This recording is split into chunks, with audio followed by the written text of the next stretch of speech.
पूरे भारत में कहीं भी कभी भी सबसे कम किराए पर बुक करें वन वे टैक्सी rahultravels.com पर।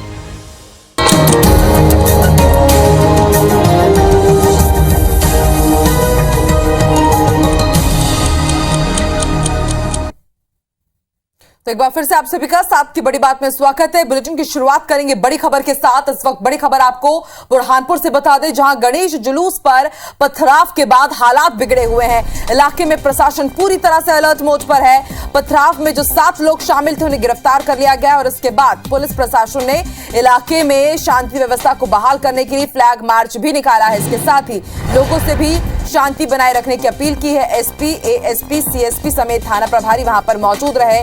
बुरहानपुर के शिकारपुरा थाना क्षेत्र में गणेश जुलूस पर कुछ लोगों ने पथराव कर दिया था। इसके बाद पुलिस ने पथराव करने के आरोप में 7 लोगों को गिरफ्तार कर लिया है।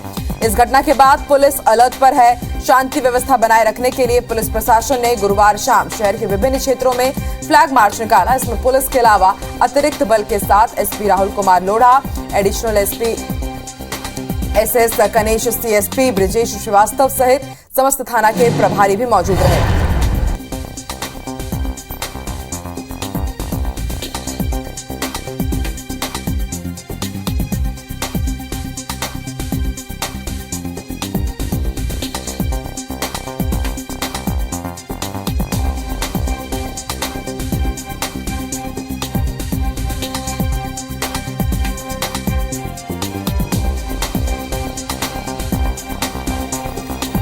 तो बड़ी खबर आपको बुरहानपुर से बता दें, कल गणेश जुलूस निकल रहा था और उस दौरान कुछ असामाजिक तत्वों ने इस जुलूस पर पथराव किया और उसके बाद इलाके में हालात काफी बिगड़े हुए हैं। इलाके में प्रशासन पूरी तरह से अलर्ट मोड में है। आपको बता दें, पथराव में 7 लोग जो शामिल थे उन्हें गिरफ्तार तो कर लिया गया है, लेकिन इसके ही साथ पुलिस ने और तमाम प्रशासनिक अधिकारियों ने जनता से भी अपील की है कि आप शांति व्यवस्था बनाए रखें। शांति व्यवस्था को बहाल करने के लिए आज सुबह ही वहां पर फ्लैग मार्च निकाला गया, जिसमें एसपी, एएसपी, सीएसपी समेत थाना प्रभारी भी मौजूद रहे।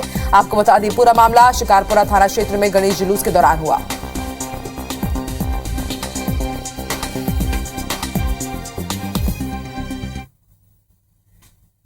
चलिए बढ़ते आगे बात कर लेते हैं मंडला की। मंडला में जिला अस्पताल प्रबंधन की बड़ी लापरवाही सामने आई है, जहां अस्पताल में भर्ती मरीज की कोविड रिपोर्ट पॉजिटिव आने के बाद भी उसे आईसीयू में ही भर्ती रखा गया और इलाज के दौरान उसकी मौत हो गई।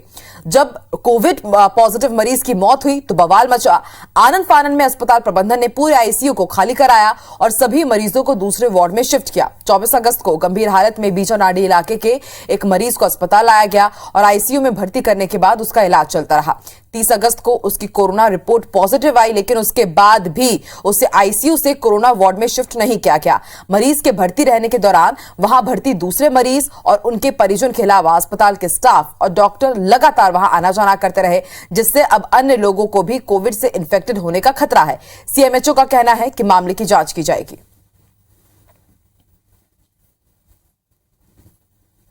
वो 71 वर्षीय पुरुष थे और उनको डायबिटीज, हाइपरटेंशन, लकवा बीमारी, डिस्लिपिडीमिया की सभी बीमारी के कारण प्राइमरी रूप से उनकी जीवन में को थ्रेट को देखते हुए आईसीयू में रखा गया था। बाकी संज्ञान पे आने के बाद मैं इस पॉइंट ऑफ व्यू से भी मैं जांच करवा लेता हूँ। और ज्यादा जानकारी के लिए बात करेंगे हमारे सहयोगी चंद्रेश, जो इस वक्त फोन लाइन पर हमारे साथ मौजूद है। चंद्रेश, जिला अस्पताल की बड़ी लापरवाही सामने आई है, कब तक दोषियों पर कार्रवाई की जाएगी?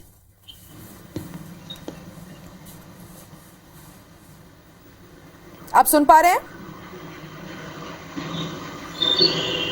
चंद्रेश? आप सुन पा रहे हैं?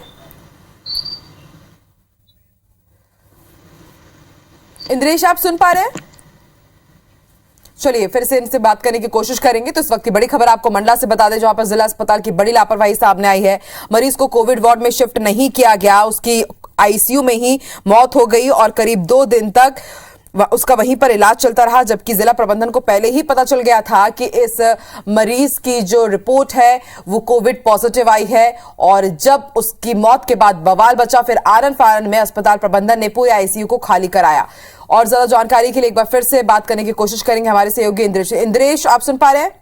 मुझे लग रहा होगा कि जो दूसरी चल रही है। चंद्रेश, आप सुन पा रहे हैं क्या? वो ना उत्तेजक बताया था ना तो वीडियो। तो इस वक्त की बड़ी खबर आपको मंडला से बता रहे हैं। आपको बता दें, यहां पर एक मरीज को भर्ती कराया गया था। 30 अगस्त को ही इसकी कोविड रिपोर्ट पॉजिटिव आ गई, लेकिन उसके बाद भी यहां पर बड़ी लापरवाही करते हुए जिला अस्पताल में जहां पर मरीज को भर्ती किया गया था उसे आईसीयू में ही भर्ती रखा गया और इस दौरान उसकी मौत हो गई।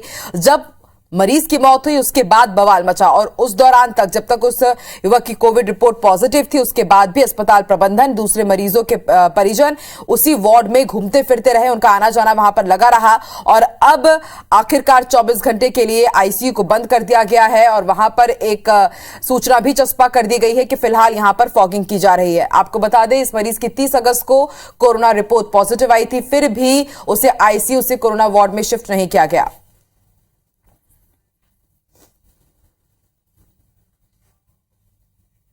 बढ़ेंगे आगे, बड़ी खबर आपको मुरैना से बता दें, जहां पर अपराधियों के हौसले इतने ज्यादा बुलंद हो गए हैं कि 6 से ज्यादा बदमाशों ने घर पर फायरिंग कर दी। फरियादी से राजीनामा के लिए ये तमाम आरोपी दबाव बना रहे थे।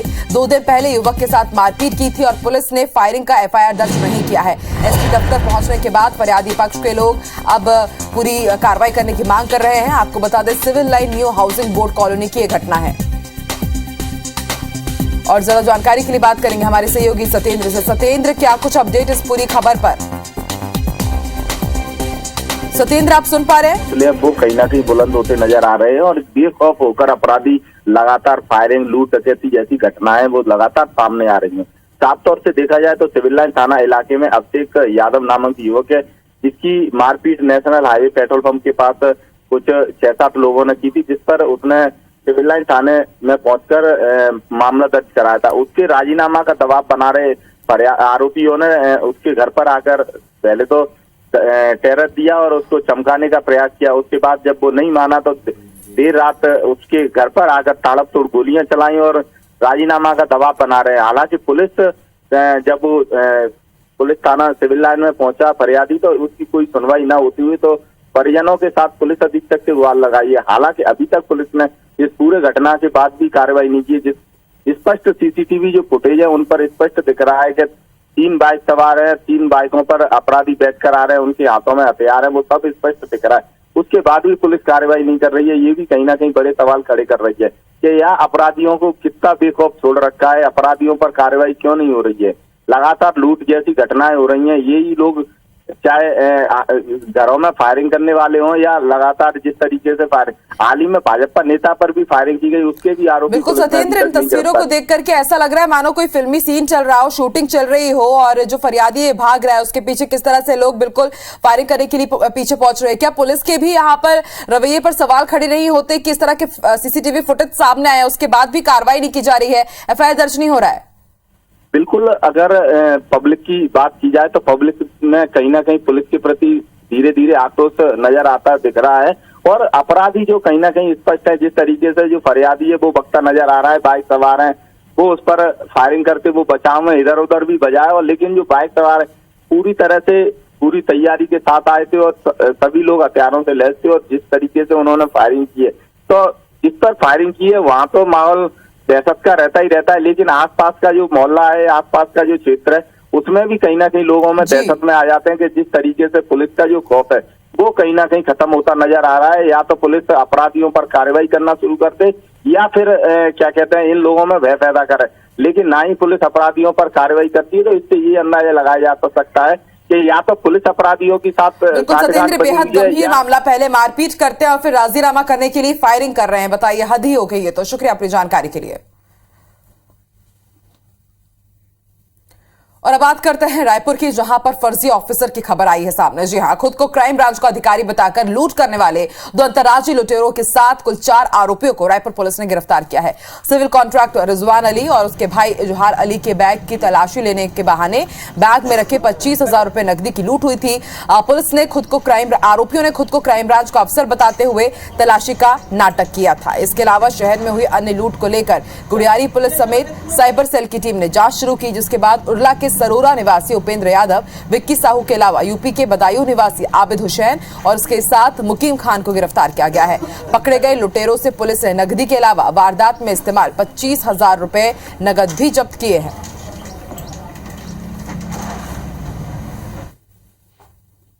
सीसीटीवी फुटेज के आधार पर और मोटरसाइकिल जो नंबर था उसके आधार पर चेक किया गया और उस आधार पर 4 आरोपियों की पहचान की गई। उन 4 आरोपियों से लुटे हुए रुपए बरामद भी हुए और उन्होंने स्वीकार किया। और ज्यादा जानकारी के लिए बात करेंगे हमारे सहयोगी तहसीन से, जो इस वक्त फोन लाइन पर हमारे साथ मौजूद है। तहसीन, बेहद गंभीर ये मामला, क्या माना जाए इस पूरे मामले में कुछ और लोगों की भी गिरफ्तारी हो सकती है और इंटरस्टेट तार भी जुड़े हो सकते हैं?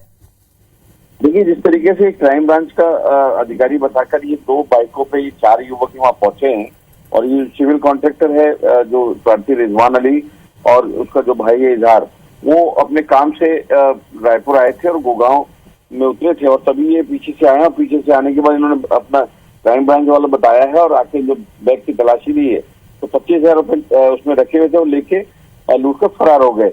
उसके बाद जब शिकायत इसमें की गई तो जो इसमें साइबर सेल और गुडियाली थाना पुलिस की जो टीम है वो उसमें लगी और आसपास के सीसीटीवी खंगाले गए। गाड़ी के नंबर के आधार पर जब ये बात सामने आई कि इसमें जो कुछ लोग रायपुर के हैं और कुछ बाहर के लोग हैं, अंतर्राज्यीय लोग हैं, तो उसमें जब घेराबंदी की गई तो उसमें सबसे पहले उपेंद्र यादव जो उर्ला सरोरा का रहने वाला है उसको गिरफ्तार किया गया। उसके बाद ये उसका साथी विक्की साहू जो उर्ला का ही रहने वाला है, नेहरू सरोरा का। उसके बाद ये पता लगा कि उसका जो दोस्त है आबिद हुसैन जो बदायूं यूपी का रहने वाला है और हाल मुकाम राजनांदगांव में रहता है, तो पुलिस की एक टीम जो है उन दोनों को उनकी निशानदेही में राजनांदगांव में छापामार कार्रवाई की गई। तो वहां से आबिद हुसैन और उसका जो साथी मुकीम खान जो है, ये दोनों बदायूं के रहने वाले हैं और यूपी के, तो वो यहाँ रह रहे थे और यहाँ पे छोटा काम करते थे, मेहनत मजदूरी का, लेकिन इस तरीके की जो वारदात है वो यहाँ पे करते थे। अभी पुलिस इनसे पूछताछ कर रही है और इस बात की जानकारी ले रही है कि इन्होंने इसके अलावा और कहाँ किस के साथ ये वारदात की है और यूपी पुलिस से भी उसमें संपर्क कर रही है कि इनका क्या आपराधिक रिकॉर्ड है या क्या है। लेकिन ये बड़ी वारदात ये सामने आई थी, लेकिन पुलिस की सतर्कता के चलते इनको जल्दी से इनको पकड़ लिया गया। ये घटना जो है ये 31 तारीख की घटना बताई जा रही है और इनको कल देर शाम गिरफ्तार कर लिया गया है। शुक्रिया अपनी जानकारी के लिए तहसील। जांजगीर से इस वक्त की बड़ी खबर आपको बता दें, पार्टी में हत्या के 8 आरोपियों को गिरफ्तार कर लिया गया है। बताया जा रहा है कि जबरदस्ती नाचने से मना करने पर एक युवक की हत्या कर दी गई थी। मारपीट से जान बचाने के लिए युवक भागकर छत पर गया था। आरोपियों ने छत पर उसकी पिटाई की और उसके बाद युवक को नीचे फेंक दिया था। चांपा के तुलसी भवन में 2 दिन पहले इस पूरी वारदात को अंजाम दिया गया और पुलिस ने सभी आरोपियों को न्यायिक हिरासत में अब भेज दिया है। और ज्यादा जानकारी के लिए बात करेंगे हमारे सहयोगी राजकुमार से। राजकुमार, सोचिए जरा कि पार्टी में नाचने के दौरान बात इतनी बढ़ गई कि एक युवक की 8 लोगों ने मिलकर हत्या कर दी, और क्या अपडेट इस पूरे मामले पे?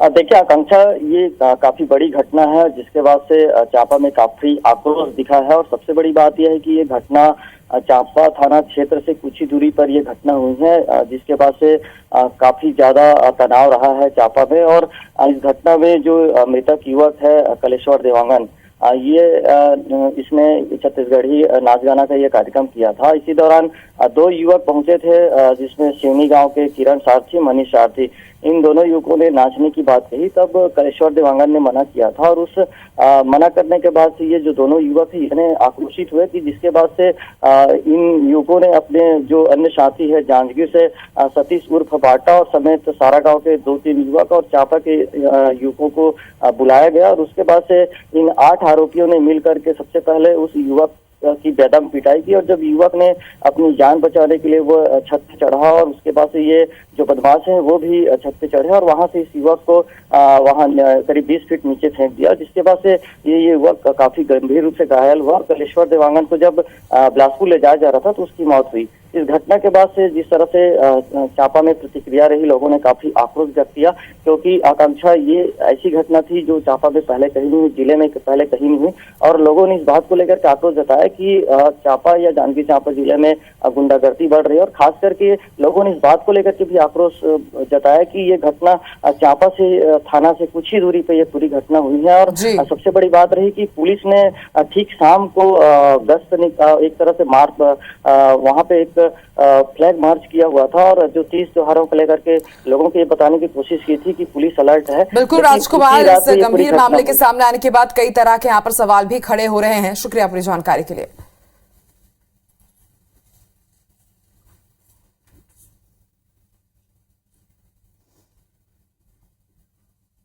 और अब बात राजधानी भोपाल की। राजधानी भोपाल में पालतू कुत्ते के भौंकने पर दो परिवारों के बीच विवाद इतना बढ़ गया कि बात मारपीट तक जा पहुंची।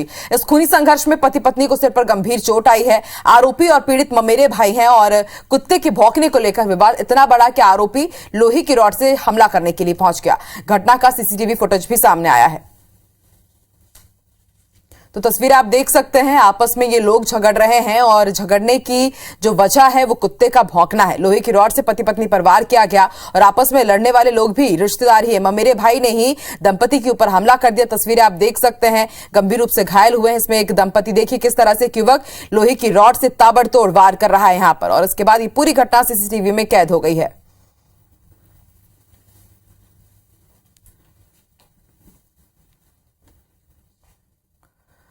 अनूपपुर थाना क्षेत्र में युवती का अपहरण कर 5 लाख रुपए फिरौती मांगने के मामले में पुलिस ने 2 आरोपियों के खिलाफ कार्रवाई की है। 29 अगस्त को युवती के भाई ने थाने में शिकायत दर्ज कराई थी कि उसकी बहन को किसी ने अगवा कर लिया है और 5 लाख रुपए की फिरौती मांग रहा है। शिकायत पर टीम गठित कर पुलिस ने 2 घंटे के अंदर युवती को उसके दोस्त के साथ शहडोल से गिरफ्तार किया। पुलिस ने बताया कि आरोपी युवती अपने दोस्त जमुना निवासी के साथ मिलकर खुद को अपहरण कर अपने परिजनों से 5 लाख रुपए की फिरौती मांगने की साजिश कर रही थी। मामले में युवती समेत 2 युवकों पर भी कार्रवाई हुई है। न्यायालय के समक्ष बयान करा, जिसने अपने बयानों में बताया कि उसके कॉलेज के दोस्त जो कि जमुना का रहने वाला है और उसका अन्य दोस्त जो कि शहडोल में पढ़ाई करता है, तीनों ने एक योजनाबद्ध तरीके से एक प्लान के तहत की फिरौती की मांग घर वालों से की। मांगे पूरी होने तक जारी रहेगी कर्मचारियों की हड़ताल। इस वक्त की बड़ी खबर आपको बता दें, कल फेडरेशन की एक बैठक हुई थी, वो पूरी तरह से बेनतीजा रही। बैठक में कोई भी फैसला नहीं हुआ है। इसके साथ ही आपको बता दें, मंत्री रविंद्र चौबे ने इस बैठक के बाद कहा कि फेडरेशन की बैठक के बाद भी वार्ता का दौर जारी रहेगा। मुख्यमंत्री से भी फेडरेशन के प्रतिनिधिमंडल की मुलाकात हो सकती है। आपको बता दें, महंगाई भत्ता और HRA की मांग को लेकर अधिकारी कर्मचारी लगातार हड़ताल कर रहे हैं और हड़ताल का आज 11वां दिन है। तो कल कर्मचारी अधिकारी फेडरेशन की बैठक हुई थी। माना जा रहा है कि हड़ताल को लेकर के कोई अहम फैसला लिया जा सकता है, लेकिन कल की बैठक भी बेनतीजा रही और अभी भी यह हड़ताल जारी रहेगी। आज हड़ताल का 11वां दिन है।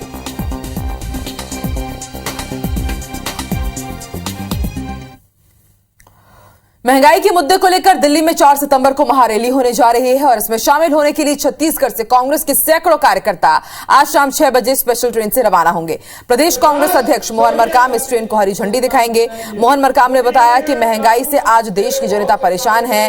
कांग्रेस केंद्र सरकार के खिलाफ इस मुद्दे को लेकर लड़ाई लड़ रही है। उन्होंने कहा कि छत्तीसगढ़ के कांग्रेसी महंगाई के मुद्दे को लेकर आयोजित रैली में शामिल होने के लिए बड़ी संख्या में दिल्ली जा रहे हैं। इसके लिए पूरी व्यवस्थाएं कर ली गई हैं। रामविलास साहू जी को हमारे प्रभारी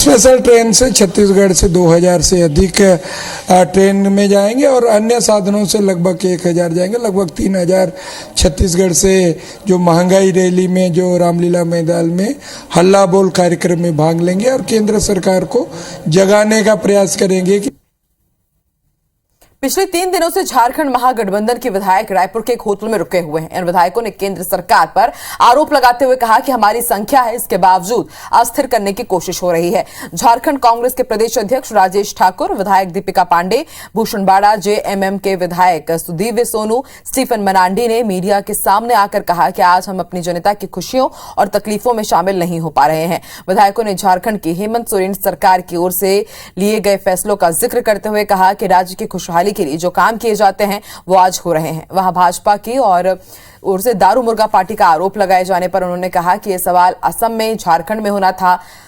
हम अपने बलबूते पर यहां रह रहे हैं।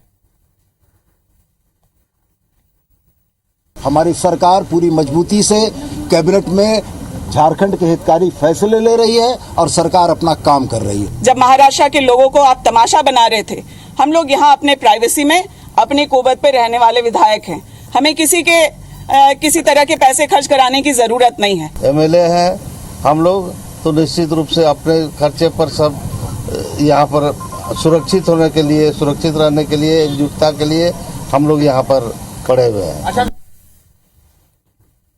प्रधानमंत्री नरेंद्र मोदी आज पहला स्वदेशी विमानवाहक पोत यानी कि जंगी जहाज INS विक्रांत नौसेना को सौंपेंगे। ये भारत के समुद्री इतिहास में अब तक का सबसे बड़ा जहाज है। पीएम मोदी कोचीन शिपयार्ड में 20,000 करोड़ रुपए की लागत से बने स्वदेशी अत्याधुनिक स्वचालित यंत्रों से युक्त विमानवाहक पोत INS विक्रांत का जलावतरण करेंगे। इस कार्यक्रम के दौरान प्रधानमंत्री नए नौसैनिक ध्वज का भी अनावरण करेंगे, जो औपनिवेशिक अतीत को पीछे छोड़ते हुए समृद्ध भारतीय समुद्री विरासत के मुताबिक होगा। भारतीय INS विक्रांत पर विमान उतारने का परीक्षण नवंबर में शुरू होगा, जो साल 2023 तक पूरा होगा। MiG-29 के जेट विमान पहले कुछ वर्षों के लिए युद्धपोत से संचालित होंगे। INS विक्रांत का सेवा में आना रक्षा क्षेत्र में भारत की आत्मनिर्भरता की दिशा में एक महत्वपूर्ण कदम होगा। विक्रांत की सेवा में आने से भारत ब्रिटेन, अमेरिका, रूस, चीन और फ्रांस जैसे उन चुनिंदा देशों के समूह में शामिल हो जाएगा जिनके पास स्वदेशी रूप से डिजाइन करने और एक विमान वाहक बनाने की क्षमता है, जो भारत सरकार की मेक इन इंडिया पहल का एक वास्तविक प्रमाण है।